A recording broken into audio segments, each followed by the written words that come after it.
Welcome everyone to episode 5 of Will Talks, and thank you for joining us today as we are discussing how to build socially responsible companies. Today we're pleased to bring together two brilliant conversations. We will start with a chat specifically dedicated to a sector in need for a big change, the world of fashion. And then we'll give the floor to organizations that are actually tangibly meeting the demands of combining profit and sustainability. And finally, we will bring all our guests on stage for you to ask all the questions that you want. So I invite you to write your questions on the chat and they will respond in the last session. I will moderate that session. So let's start. As we all know, the fashion industry has operated a big shift in the past decade or so, even in the past 20 years, with mass manufacturing, incessant shipping, and what seems like an exponential waste. I don't know if you know about that, but each year, roughly 100 billion garments are being produced and shipped. It makes up for roughly 10% of the world's carbon emissions. And 85% of this production ends up in an incinerator, or even worse than that, in a landfill. In 2019, the range of garment workers' wages varied between $26 per month in Ethiopia to $1,700 a month in Belgium. So we're not here to demonize fashion in any way. It's clearly a great source of economic development and an expression of human creativity and of beauty. But we want to explore the way we can build a future for fashion that balances very responsibly its consumers' desires with the preservation of our environment, and that provides as well economic growth for all the people involved in the supply chain. So to discuss this, it's my pleasure to introduce you to our guests today, Dana Thomas and Raakhi Shah. Raakhi, welcome, first of all. Welcome to both of you. Just a few words about you, and I will leave it to you to really explain your journey. But Raakhi is the CEO of The Circle in the UK, and she will go to explain more in detail what the organization's mission is all about. And she really followed a life commitment to social impact at Oxfam, at UNICEF, and now at The Circle. She worked with very high-level supporters to lobby for change at the G8, at G20, Downing Street, and the African Union. And Dana is an author and a contributing editor to the British Vogue and the New York Times. She started her career at the Washington Post, and for 15 years, she started as a cultural and fashion correspondent for Newsweek in Paris. She recently published a latest book. We will be talking about that, Fashionopolis, on the price of fashion and the future of clothes. So we're in for a treat. Let's get started. Thank you very much for accepting our invitation. And Dana, maybe you start with your personal journey and what led you to do what you're doing. Well, I started at the Washington Post a long time ago, and I was still a college student when I got my job there, and I had the most entry-level job you could have. If you all saw the movie The Post and you saw that kid pushing the cart around delivering newspapers and packages to people in the newsroom, that was me in like 1987 and 88. But I was tapped to help the assistant or to be the assistant of the fashion editor at the Washington Post, and it just kind of clicked for me. Not because I'm a fashion person, quite the opposite, but I could see how fashion could be covered as any other beat, like politics or business, because in fact it is politics and business. So Nina really taught me how to do that. And when I moved to Paris in 1992, one of the things I kept writing about for Newsweek and the Washington Post was fashion, because Paris is the capital of fashion. I moved there because I married a Frenchman. So, so I've been doing that ever since. But I also write about the arts, about business, about politics, about all sorts of things. But one of my biggest focus, and my 3 books are on the fashion industry. And the first one, Deluxe, is about, which was a New York Times bestseller, is how luxury sacrifice its integrity for the sake of profit. It's really about globalization and the impact of globalization on the world. And then the second one is Gods and Kings, The Rise and Fall of Alexander McQueen and John Galliano. And that's about the war between art and commerce, and how during this period of globalization, art got crushed by commerce to the point that, it made these two suicidal. And then the last book, Fashionopolis, The Price of Fast Fashion and the Future of Clothes, is about how the fashion industry has impacted humanity and the planet. But in fact, it's not just fashion, it's everything. It's just we use fashion to talk about bigger stories, because we all get dressed in the morning, and we know, we understand when I'm telling you about how your blue jeans are made. You go, oh, now I get that. So that came out about 2 years ago, and I've just finished publishing, or I'm going to be publishing in February, the young readers edition for 10 to 12-year-olds. So keep an eye out for it. Yes, because we need to get into this little minds for sure. Absolutely. Real quick. Thank you. What about you, Raakhi? Well, I haven't written any books, but I do sympathise with Dana at starting at the bottom of the ladder as well. So I've worked in the not-for-profit sector for 17 years. And as you mentioned, Sophie, for large international development organisations such as Oxfam and UNICEF. And since last year, have been leading the Circle NGO, which is a global feminist organisation supporting some of the most vulnerable women and girls around the world through fundraising, but also advocacy for long-term structural change. We can come on to that a bit more. But in terms of my journey of sort of getting here and being passionate about justice, my grandparents were born in India, my parents in Kenya. So we have that link of kind of working in living and being brought up in some of those countries that need so much support. And then I grew up in those formative years when there were huge global atrocities happening, from the Rwandan genocide to the Srebrenica massacre in the 90s. And there were good big global movements also starting at that time for Make Trade Fair, Make Poverty History as well. So they can all be quite inspiring at that point in time. And then I've travelled to about 30 different countries on field missions, to Bangladesh, to Tanzania, to the Democratic Republic of Congo, meeting amazing, inspiring people, but you really do see firsthand the challenges that they're all facing, and you then take that away with you. It never leaves you, and that passion for change stays with you forever. So I'm really looking forward to this conversation about how we can inspire others along that journey as well. Yeah, we'll talk more about what the Circle is doing, but I want to say it was founded by one of my personal favorite singer of all time, and she was a role model when I was a teenager, Annie Lennox.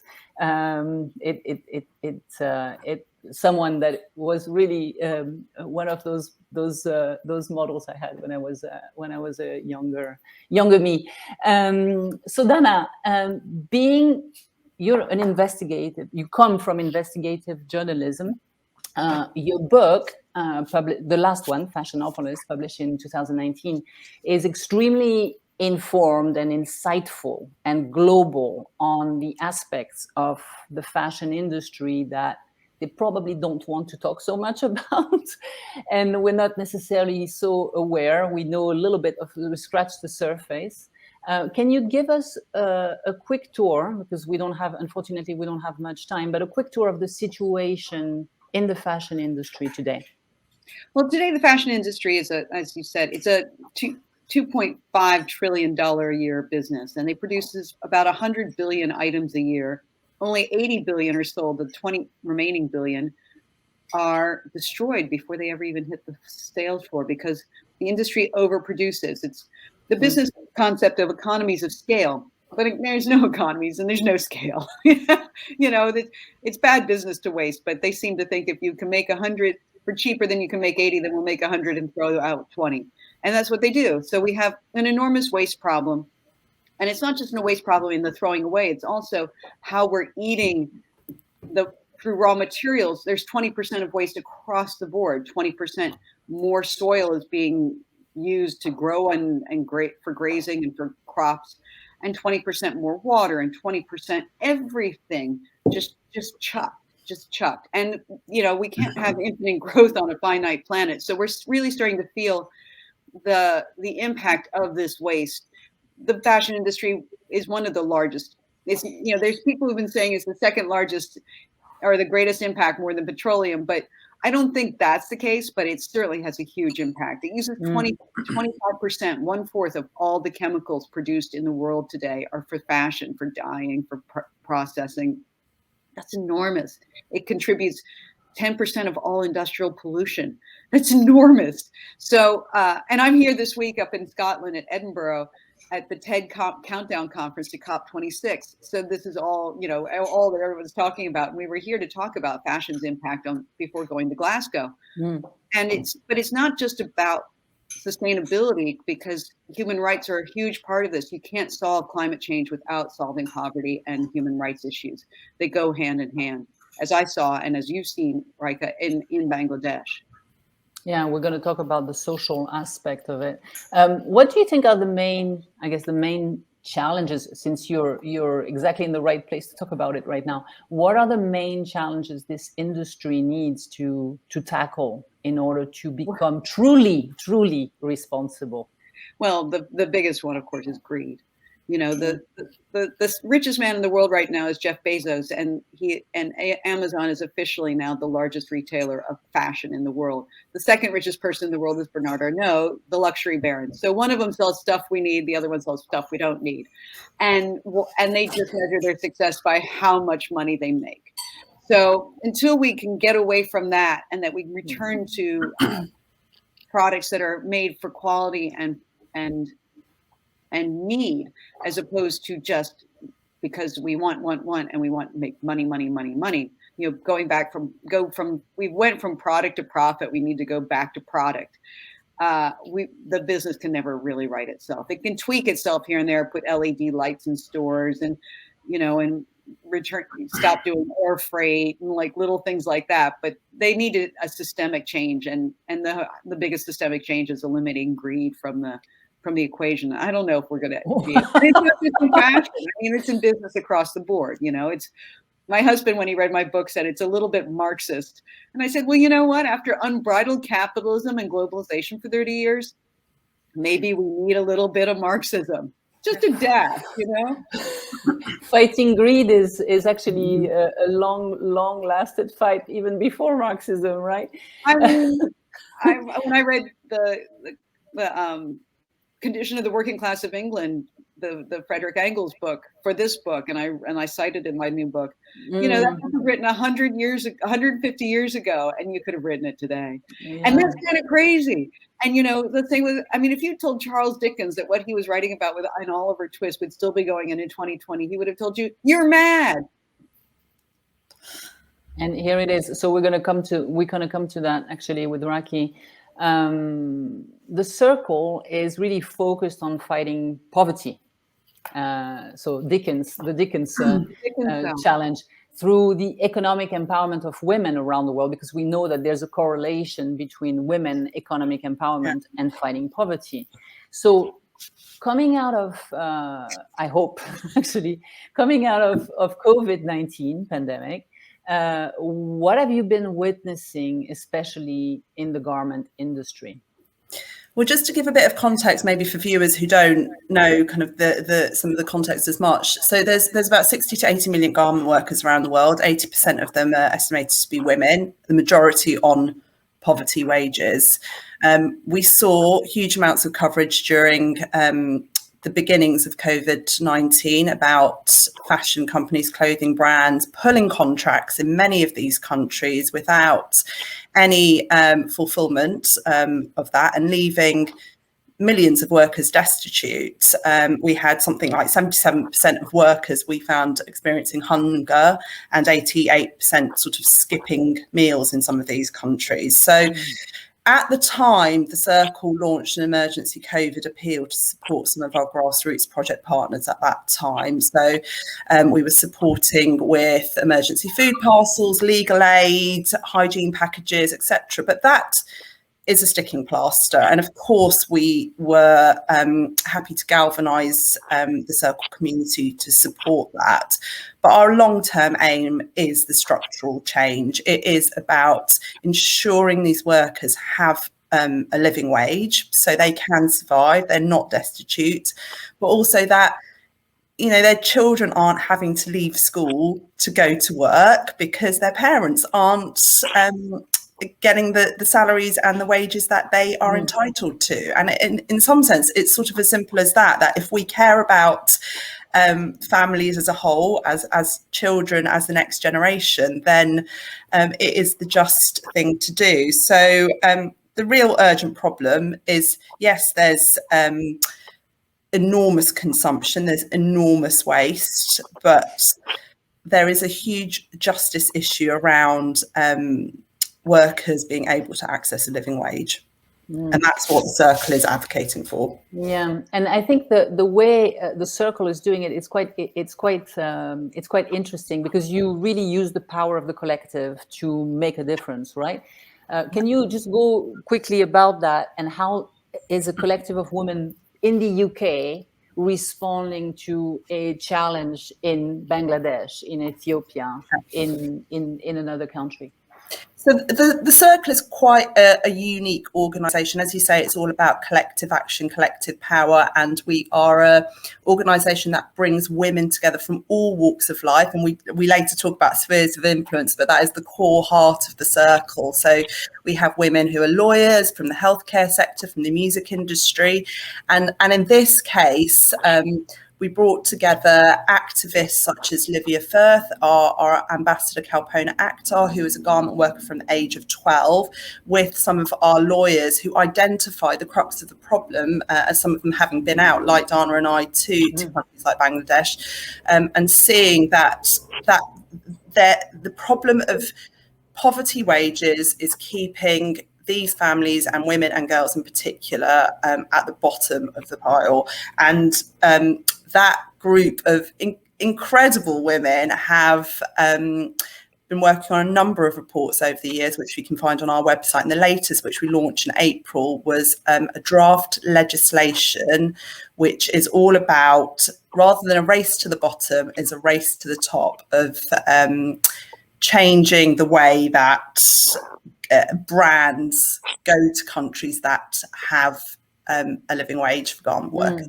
So it's having an impact in the countries where those brands are actually selling. Yeah, brilliant. I think we'll go back into this, but thank you very much for that. Dana, I guess it's a segue to what I want to ask you. There's many initiatives, there's many labels, there's many slogans in high street fashion, but how do we as consumers recognize make a difference between what's pretty much greenwashing from true sustainable production, and what does it entail? Tell us a little bit about the dirty stories. The basic way of telling is this. I was walking down Oxford Street in London one day, and I walked past one of the big fast fashion boutiques. And in the front door, it had those grocery carts that you drag around behind you, those big plastic baskets on wheels. Filthy, I mean, dirty. And it is encouraging you to pull that cart around, take clothes off the rack and throw them into this filthy cart, and then drag it up to the counter and put the clothes on the counter. And then they whip them off the hangers. They ball them up in a ball. They try to fold them, but whatever. They put those in a bag, and it's a plastic bag, and you go out. Now, no matter what that brand says they're doing sustainably, if they're encouraging you to shop with a filthy grocery cart, and they're sending you out into the world with a plastic bag, this is not a green company, okay? Let's just be clear. As soon as you walk in, you can clock it, when they're pushing consumption so much, they can't be green. It's impossible. But then there's simple things like reading labels, like we do with food.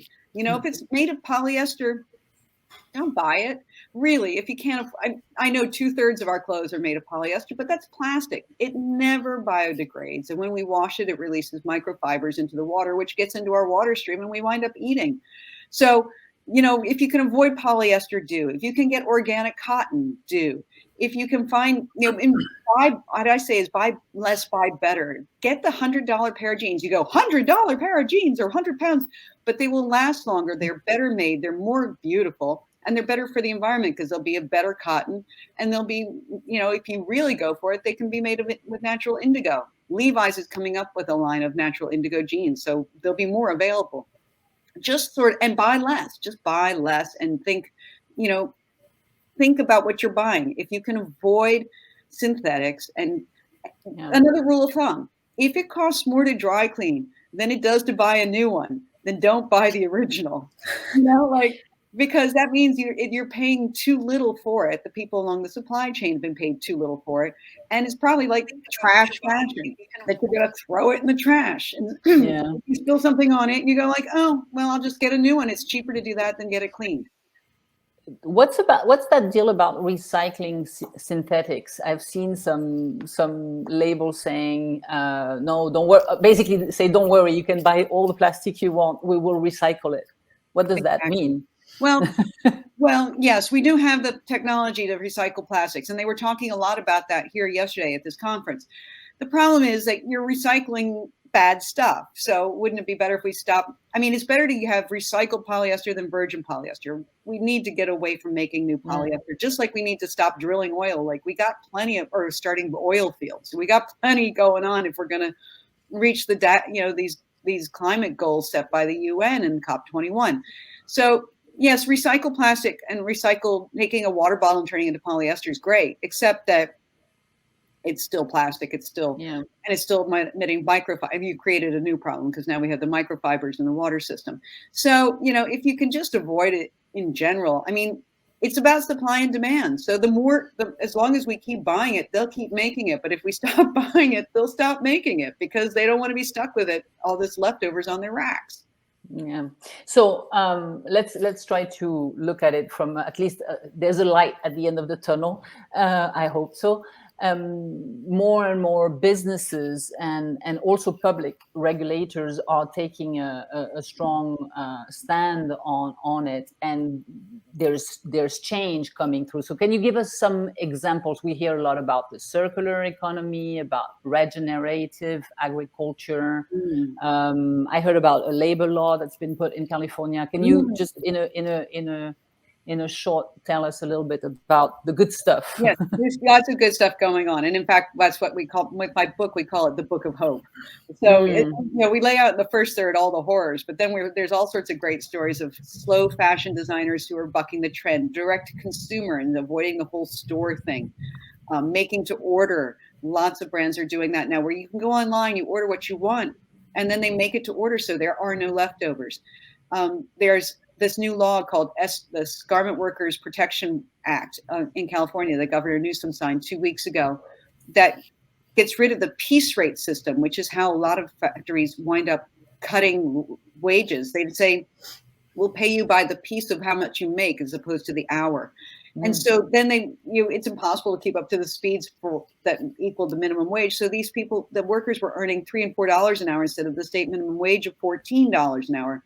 And the state said, you can't do that anymore. That's called wage theft. You owe those people $10 an hour. You must pay everyone minimum wage, no more piece rate. It also said that if the factory doesn't pay the workers what they're due, the brand is liable to pay the rest. And until then, in California and around the world, the factories don't pay their workers, and they make them do forced overtime, and they make them work in dangerous conditions. And the brands say, oh, we had no idea. It's not our problem. We contracted. And then that's them, not us. And California is saying, no, it's you too. So this is huge. Now you say, oh, California, that's not a big industry. It's the largest in the United States. It's about 45,000 workers, not enormous, but it's an amazing precedent because California is the 6th largest economy in the world. So if California says, no, the brands must be liable for how their clothes are made all along the supply chain, and they have to take the hit if there's something wrong, that's enormous. And I'm hoping Germany is also looking into saying they're drafting a law to hold brands accountable to the same standards that clothes would be made in Germany elsewhere. You can't import to Germany if your factories don't meet our standards. That's enormous. And if Germany passes that, then it'll go across the EU. And that's a big deal, because it'll force workers to be, or force factories to pay workers, but also force them to maintain safe and healthy health standards. Yeah, and it has a product as well, which is in Western countries, keeping as well some of the workers and some of the factory alive, because a lot of this knowledge has been just disappearing from. I'm thinking of France, where a lot of the knowledge in the fashion industry has been taken out, the know-how, the savoir-faire. So there's a sense of conservatory as well of the know-how. Thank you, Dana. Raakhi, in the documentary, we've actually put on the chat the links to two really interesting short documentaries on the subject of the living wage and on the circular economy. In this documentary, one of the lady interviewed mentions how the garment sector in our country could be a good thing, and it is a good thing in essence, because it provides women with the financial independence and the financial security they need to impact their lives and their communities. So what do you say to people who want to see a change in this industry, and is stopping consuming the solution? Look, what we're not saying stopping consuming. There's definitely a discussion about how much needs to be consumed and how much is produced. But really what we're talking about is people need jobs, and people and women, and in particular in some of these countries, are the breadwinners. But what they are not receiving, going back to the simplest point on this, is they are not receiving the just wages that they deserve. They are receiving poverty wages that is putting their families, communities, and those countries as a whole in endemic poverty, and it's not the right thing to do. So that is the simplest form. That's the most urgent call that we all need to take. In that short documentary that Olivia Firth, one of our co-founders, produced alongside, directed by Andrew Morgan, it features a number of people, including, as I mentioned before, one of our global ambassadors, Kalpona Akhtar, who was a garment worker from the age of 12, and she talks about and has talked about how she was making $6 a month, working 400 hours when she was at the age of 12, was harassed.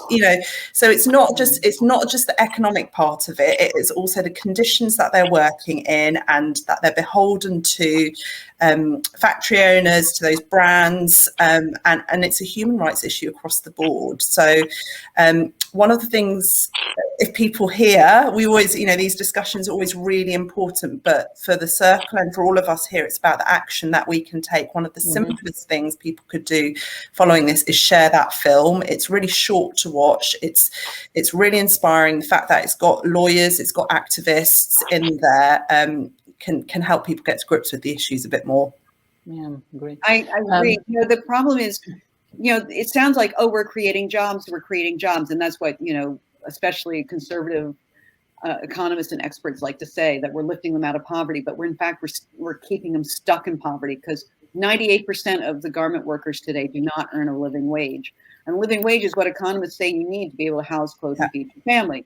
And they don't receive, things that we take for granted. They don't get maternity leave. They don't get paid vacation. They don't get days off. They are forced to do forced overtime. So they stay and they have to work longer hours, and they don't get overtime payment for that. They don't get anything. And then, as we saw with Rana Plaza, then the factory collapses on them and kills them. So, and there are factory fires all the time. We don't hear about them, but they're all the time. And this isn't just in Bangladesh. There were congressional hearings of workers in Central America. And, those women would say, we were trapped. We couldn't get out. We wanted to stop this crappy job. We couldn't get out of it. We were stuck, and we'd have to work 2 of these jobs. And they were just working themselves to the bone. And then they were still living in shanties. I visited their homes in Bangladesh. They live in shanties, and they walk to the factory, and then they work 18 hours, and they were at the time they were making $68 a month. That's crazy. And you know what? It's some of these countries are some of the most generous in the world. So Bangladesh has taken in the world's largest number of refugees from the Rohingya crisis, and yet we have the audacity to not be supporting them in getting themselves out of poverty when they are supporting so many millions of others. Absolutely. I mean, in the short, I mean, this is the most radical thing I say, but this is a corporate colonialism. That, you have these fat cats in the West making so much money on the fingers of these poor people, and they're just enslaving them in these factories in a way where they can't get out because they're stuck in this economic cycle where there are no other jobs and nobody's paying more than paying what they should be paid. And that's why that law in California was such a big deal. Yeah, there's a thing about it is that we as consumers think we don't have, we get away with it by thinking we can't have power over it, but we do actually. It's like the brands when they say, "Oh, it's not our problem. We don't know. It's our supply chain." You do have power, and to bring it, purse, as my grandfather used to say, the power of the purse. Exactly. And to bring it back home, the issue of poor workers is not just any longer in far away. I mean, in the US, you see people having 2 jobs and living in their car because they cannot make the meat end. And in Europe, it's coming as well. So it's a global challenge we have to face. But unfortunately, we do not have time to discuss it right now. So just very briefly, how can we use I like the word spheres of influence, because I think we all do have an individual sphere of influence to raise awareness in a world that is so inundated by information that you kind of become numb to all of it. So how do we do to raise awareness in our own little circle, to use the circle?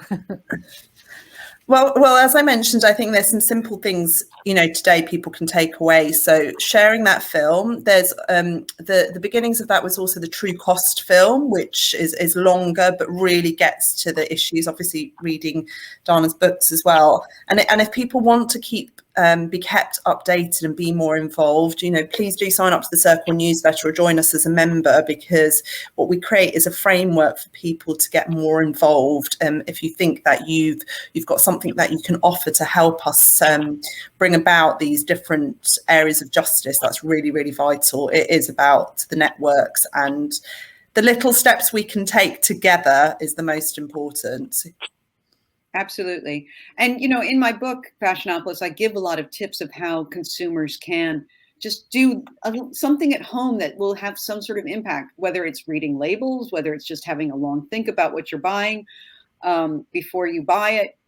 But also for sustainability, things like, wash your clothes less often and wash them with cold water on the short cycle. You're saving energy, you're saving water, you're giving your clothes a longer life because you're not boiling them to death, and you're not releasing all these microfibers, little things like that. So I suggest a lot of things in there that are really helpful. And it's exactly that. I love that the circle is called the circle, because I feel like, all of us are like a patchwork for a quilt. And if we all do our bits, then if you put it all together, you have the quilt. And I feel like, you can't feel apathy and fatalism. You can't feel like, oh, it's just too much, and I'm just going to go shopping and have, and do some retail therapy. Resist the retail therapy and find another way to bring you joy. Yes, there's joy in outside the retail therapy. I agree. Thank you for that. How can we stay in touch with both of you? How can we know what's going on in your lives? Well, I'm on Instagram at Dana, and Twitter, Dana Thomas Paris. My husband said, "But what if we leave Paris?" I said, "Darling, Paris is a state of mind." Yes, it is. Dana, I will swap with you, okay? So that would be, I'm on Twitter and LinkedIn, and then the circle is the circle.ngo/living wage has got all the information about the reports and films on there. Exactly. I'm on LinkedIn too. Thank you both. It was a great conversation. Stay with us backstage, because we'll bring you back after this panel. But thank you very, very much for a great conversation.